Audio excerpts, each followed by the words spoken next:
Imagine you bought a car, you paid for it, the title is in your name, and the insurance payments are coming out of your bank account every month. Then one morning, you go to your garage, and it's gone. In its place is a note from the manufacturer saying, "You no longer have access to this car. Why not check out our showroom to buy a new one?" You'd be furious. It's theft. In April 2024, this is the exact scenario that played out in gaming. Players who had paid real money for the unfortunately online-only racing game The Crew discovered it wasn't just unplayable because the servers were shut down.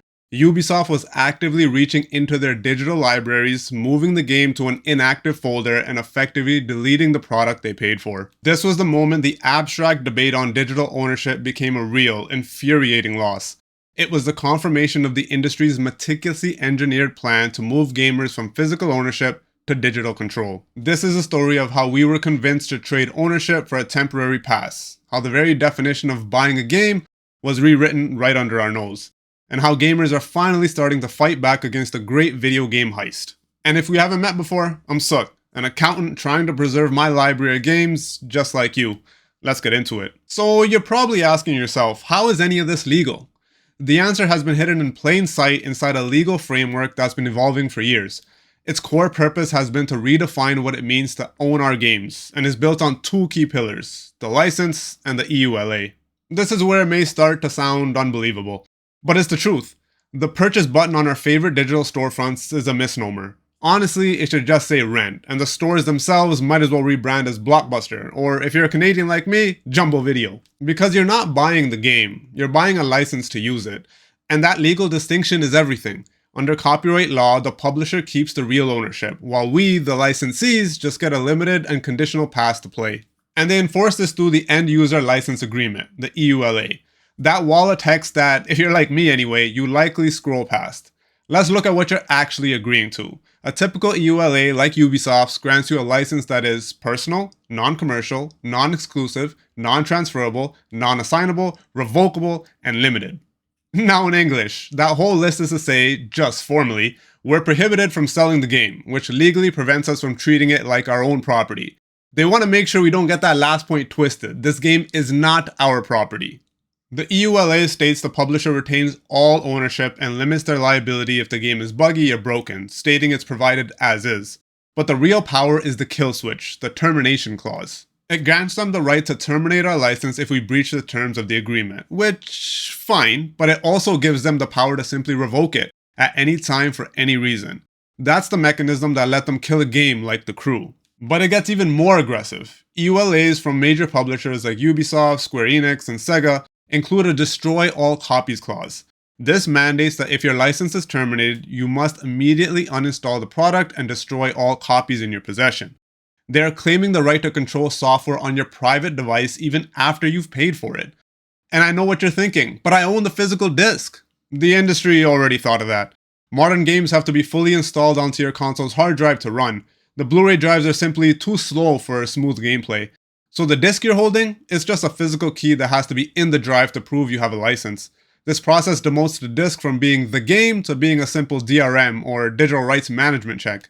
It's a deliberate move to force physical owners into the exact same controlled system as digital buyers. I know this whole system seems counterintuitive, and it is. It goes against the legal principle that's protected consumers for over a century, the first sale doctrine. Codified in US law, this doctrine gives an individual the right to sell or otherwise dispose of copyright work they lawfully purchased without needing permission from the copyright holder. It's the legal foundation for everything from library lending to the entire used game market.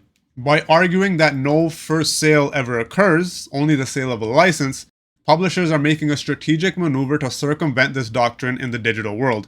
It's their way of trying to kill the secondary market, ensuring every dollar flows directly back to them. So why go through all this trouble? What could possibly be the motive behind this decade-long strategy? Yeah, exactly. It's money. But the sheer scale of that motive becomes clear when you look at one number, the $70 price tag on a new game. So let's talk about it. Why is it that a digital game, which costs nothing to manufacture or ship, is sold for the same price as a physical disc in a box? The industry's justification is that they need to protect their retail partners. But the truth again is, money. Let's break down a $70 Battlefield 6, for example. For physical copies sold in store, the deductions stack up quickly. First, the platform holder, that's Sony for PlayStation and Microsoft for Xbox, takes their 20% cut. Then the retailer like GameStop or Amazon takes a 25% slice. After factoring in the 5% for manufacturing the disc and shipping it, the publisher is left with only about $35 or 50% of the sticker price. Now for the digital sale. With no retailer and no manufacturing costs, the math changes completely. The platform holder takes a larger 30% cut, but the publisher's net revenue skyrockets to $49, a full 70% of the sale. That's a clean $14 bonus for the publisher on every digital copy. That massive financial incentive is the primary engine pushing the industry towards an all-digital world. And it's working. Physical sales are in freefall. Spending on physical games has been cut by more than half just since 2021. To put that into perspective, it's over 85% below its 2008 peak. As more physical retail disappears, publishers are successfully normalizing that $70 price for a digital license. A license that will soon be the default and only option.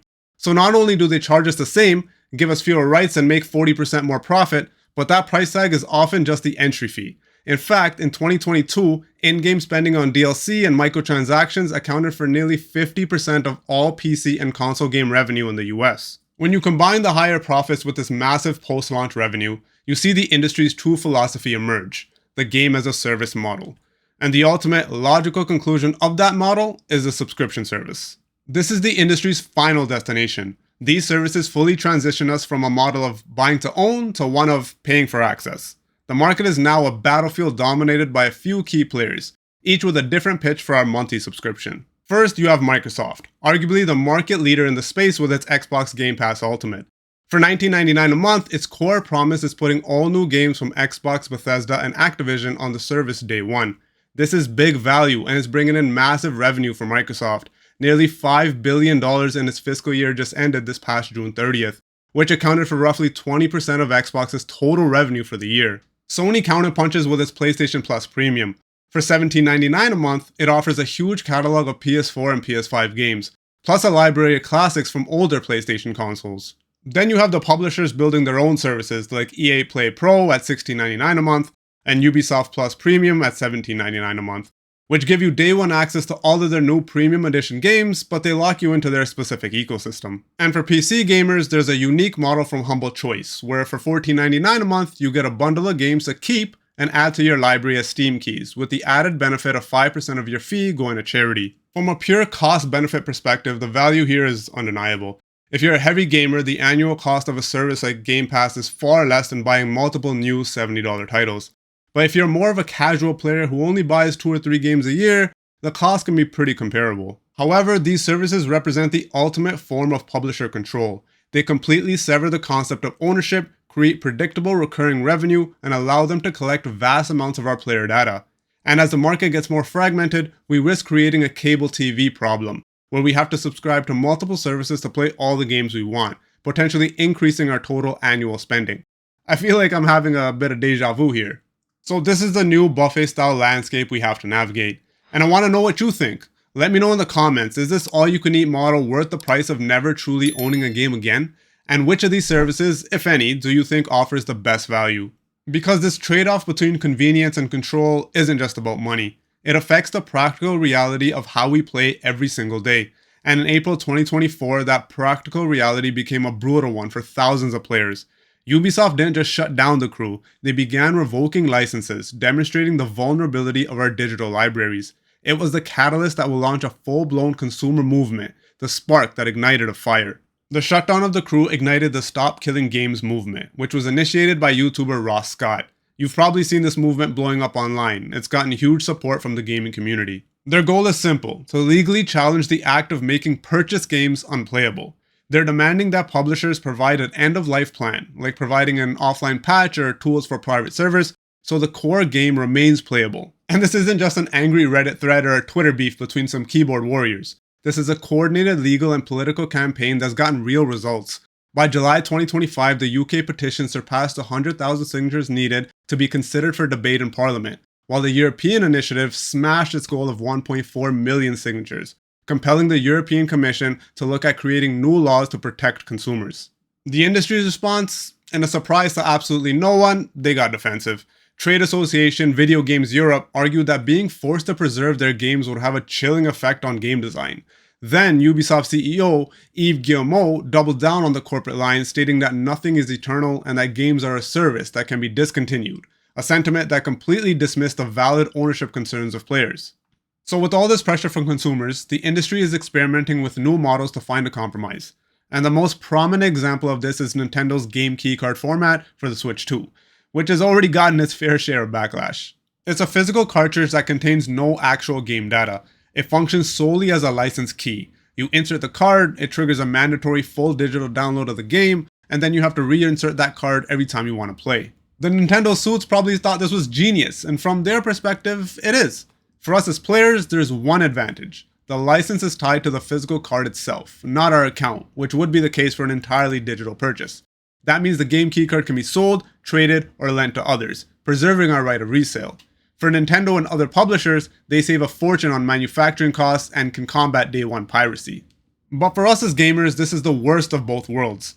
Yes, you get a physical cartridge, but you still have to do a massive download, and it's totally useless without an initial internet connection. It's a calculated compromise designed to make us feel like we have ownership by giving back the right of resale, while they retain ultimate control over the software. And even with gamers being vocal about not liking the format, Nintendo is going full steam ahead. At their July partner showcase, mostly all games that were announced will use this keycard format. And they've even taken it one step further with titles like Final Fantasy Tactics being sold as a code in a box with no physical media at all, at least in North America, though it may get a physical release internationally. So here we are, at a critical inflection point. The battle lines are drawn. On one side, it's gamers demanding preservation and ownership rights. On the other, it's corporations pushing compromises that ensure they maintain control. So what can you do? First, and most importantly, be a conscious consumer. Pay close attention to the box or store pages and look for red flags. Phrases like internet required for installation or always online are your first warning. For new Nintendo games, it's even more crucial. Look for a banner on the box that identifies it as a game keycard, which means that there's no game on the card. Or it might even say full game download, game card not included, which obviously means there's no card at all, just a download code. These are all signs that you're buying a service, not a product, and its long-term playability is completely at the mercy of the publisher's servers. You have to go in understanding the inherent risk that your access could one day be taken away. Second, and this is a big one, vote with your wallet. We need to actively support developers and publishers who are doing the right thing. That means buying from places that offer DRM-free games like GOG, or championing the developers who take the time to patch their games so they're still playable offline after the servers are gone. And third, you have to know what kind of gamer you are. If you love playing a huge variety of new games and aren't concerned about owning them forever, a subscription service is probably your best bet for value. But if you're a collector like me, or if you value long-term preservation and the right to resell your games, then you should be actively hunting down those physical copies that are confirmed to be fully playable offline. In the end, while we can vote with our wallets, the biggest changes will likely come from regulation. The Stop Killing Games movement is a serious challenge to the industry's status quo. We could see a future where new laws mandate that any game sold for a one-time fee must remain playable in its core capacity forever. A future where publishers are forced to release end-of-life patches to keep the games we bought alive. But a future like that doesn't just happen on its own. It happens because of public pressure. It happens because people like us understand the issue and make our collective voice heard. So if this video armed you with some new information, hit the like button and share it with another gamer. And if you believe these conversations are important, subscribe and join the community. We'll be tackling more issues like this one together. The rules of this industry are being rewritten. Let's make sure we have a say in the final draft. Thanks for watching, and as always, play more, pay less. See you on the next one.